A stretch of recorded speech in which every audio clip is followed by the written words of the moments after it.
میرے حضرت عبادت میں لطافت خوب رکھتے ہیں، رہے تقویٰ پہ چلتے ہیں، فقاہت خوب رکھتے ہیں۔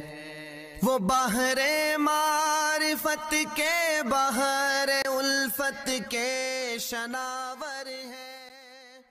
صلوا علی رسولہ الکریم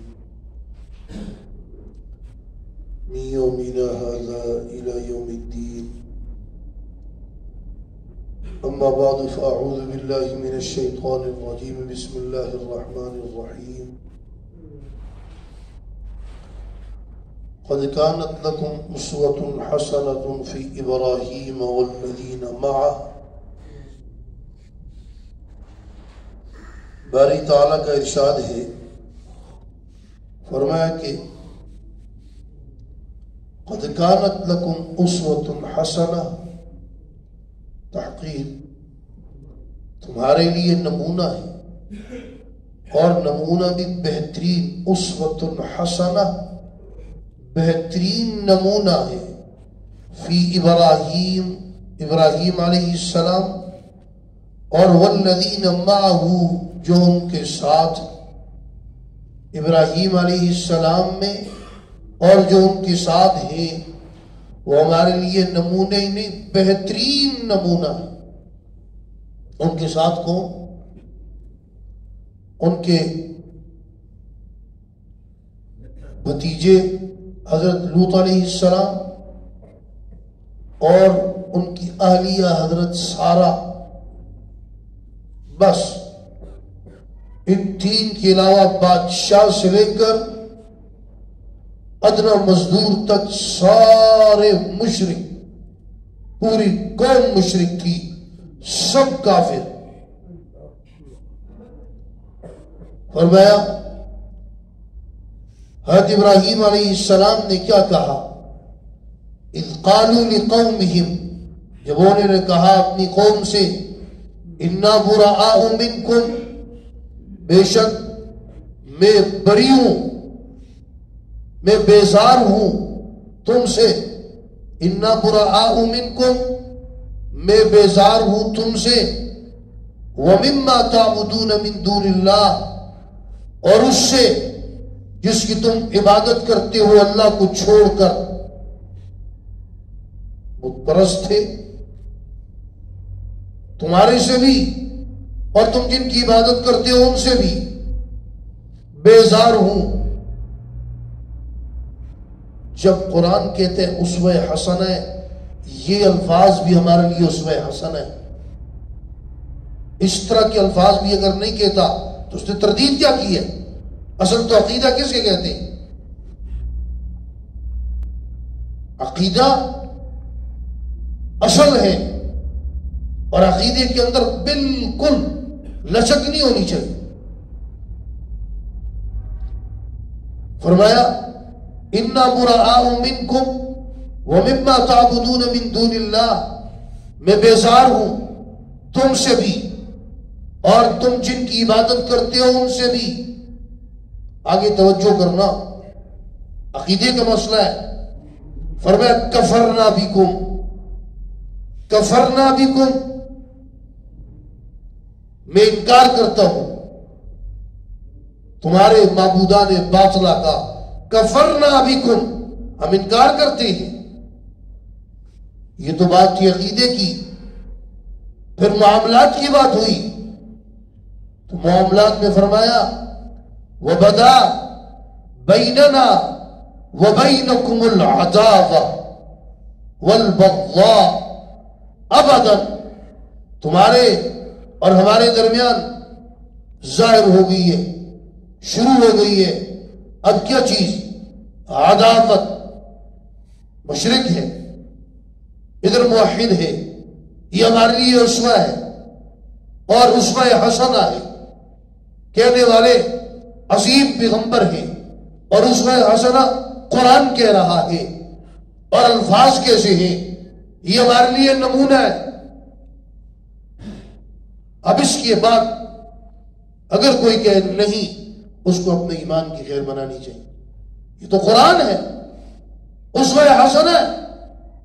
تمہارے اور ہمارے درمیان کیا ہے؟ عداوت والبغضاء، بغض. یہ عداوت، یہ بغض کس لیے؟ اپنی ذات کے لیے نہیں، عقیدے کی وجہ سے ہے. تم مشرک، میں موحد، تم مشرک، ہم موحد. اب یہ عقیدہ کیا بتلا رہا ہے؟ یہ عداوت اور یہ بغض کب تک ہے؟ قرآن کے ابدا، ابدن کا لفظ سنتے رہتے ہیں. ابدن ہمیشہ ہے. کب تک؟ ہمیشہ تو ہے. آگے فرمایا حتی تؤمنوا باللہ وحدہ، یہاں تک کہ تمہیں اللہ پر ایمان لے آؤ. تم یہ عقیدہ بنا لو نہ اس کی ذات میں کوئی شریک، نہ صفات میں سے کسی صفت میں کوئی شریک، نہ اس کے افعال میں سے کسی فعل میں کوئی شریک، نہ اس کے ارادے میں کوئی شریک. وہ ذات میں بھی وحدہ لا شریک لہ، وہ صفات میں بھی وحدہ لا شریک لہ، وہ افعال میں بھی وحدہ لا شریک لہ، وہ ارادے میں بھی وحدہ لا شریک لہ، اس کو کوئی شریک نہیں. حتی تؤمنوا باللہ وحدہ. توجہ کرنا، یہ ہمارے لیے نمونہ ہے. یہ زندگی، یہ باتیں ہمارے لیے نمونہ اور بہترین نمونہ ہے. حضرت ابراہیم علیہ السلام کی زندگی اور ان کے ساتھ جو ہے وہ ہمارے لیے بہترین نمونہ ہے. ایک بات کے علاوہ، الا قول ابراہیم، مگر ایک بات ہے وہ تمہارے لیے نمونہ نہیں ہے. یہ ساری باتیں نمونہ ہے، ایک بات تمہارے لیے نمونہ نہیں ہے. وہ بات کون سی ہے؟ الا قول ابراہیم علی ابیہ، مگر یہ کہ ابراہیم علیہ السلام نے اپنے والد کے بارے میں کہا لَأَسْتَغْفِرَنَّ لَكَ. عداوت کے باوجود شفقت تھی، اور میں تمہارے لیے میں استغفار کروں. عداوت تھی، مشرک تھا، عداوت تھی. یہ نہیں عداوت نہیں تھی. باپ سے عداوت تھی، پیغمبر ہے، عداوت کس سے تھی؟ والد سے عداوت تھی. لَأَسْتَغْفِرَنَّ لَكَ وَمَا أَمْلِكُ لَكَ مِنَ اللَّهِ مِنْ شَيْءٍ. اور میں اللہ کے سامنے کسی چیز کا مالک تو نہیں ہوں، میرے پاس اختیار تو نہیں ہے، ہدایت میں نہیں دے سکتا. میں نبی ہوں، بشر ہوں، میرے پاس اختیار نہیں ہے. اگر ہدایت کا اختیار ہوتا تو پھر تو والد مسلمان ہو جاتا.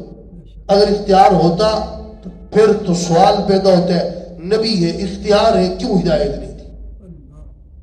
اعتراض ہے. وما املک لک من اللہ من شیء، میں مالک نہیں ہوں، میرے پاس اختیار نہیں ہے. اختیار کی نفی کر رہے نبی.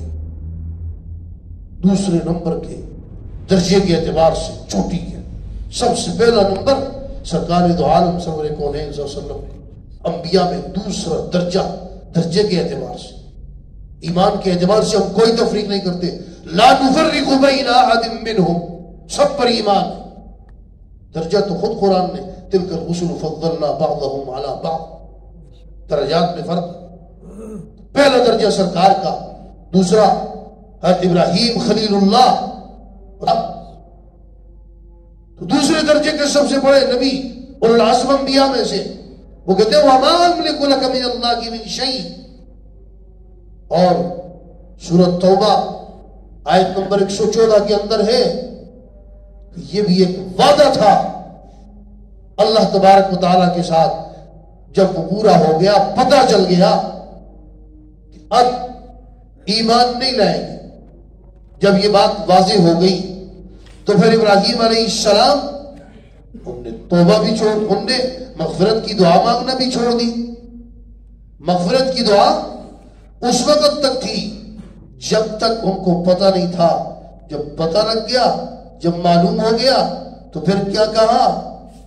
فَلَمَّا تَبَيَّنَ لَهُ أَنَّهُ عَدُوٌّ لِلَّهِ وَمَا كَانَ اسْتِغْفَارُ إِبْرَاهِيمَ لِأَبِيهِ إِلَّا عَن مَّوْعِدَةٍ وَعَدَهَا إِيَّاهُ. جب پتہ چل گیا فلما تبین له انه عدو للہ، جب پتہ چل گیا کہ میرا والد اللہ کا دشمن ہی رہے گا، تبرأ منہ، پھر اس سے برات کا اظہار کیا، پھر اس کے لیے دعا نہیں کی. تو فرمایا ربنا علیک توکلنا، اے ہمارے رب ہم نے بھروسہ کیا آپ پر، وإلیک انبنا وإلیک المصیر، اور ہم نے آپ کی طرف رجوع کیا، آپ کی طرف ہی ہم نے لوٹ کر جانا ہے.